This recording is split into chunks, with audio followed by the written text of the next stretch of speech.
नहीं पाकी है। अच्छा कैसे के मारा कहाँ ना लागे भैया रे।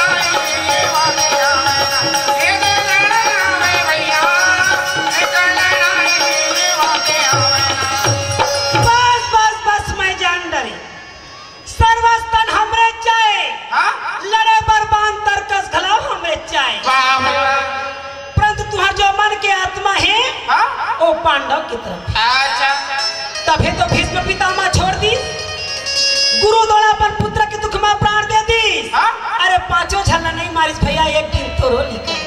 वाह भाई का करके का कर में तेला तय हजार सादा तारो या ना भूल रे सादा सावन हो सादा जवानी हरारा मोरे भाई।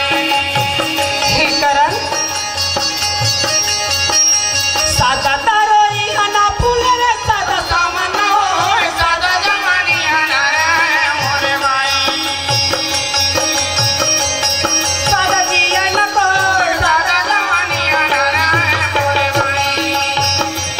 सादा जिया न को सादा जवानी हरारा मोरे भाई।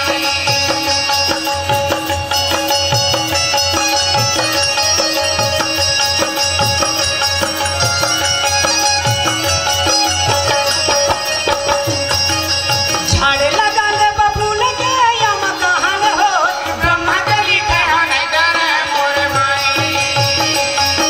समझा खसकरन।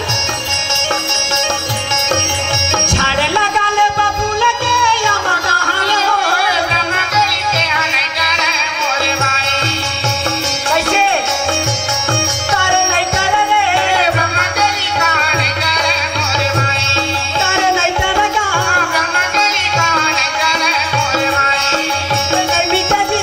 ब्रह्मा के लिखे हनै मिटे मोरे भाई। ओ समय मार गुस्सा के मारे करन हाँ राजा दुर्योधन के तरफ देख के कहे हाँ आए गुरुपति है मित्र मोला छोटे से बड़े लड़का यही मन कहे बोन शंकर पुत्र कुलदंडांग के।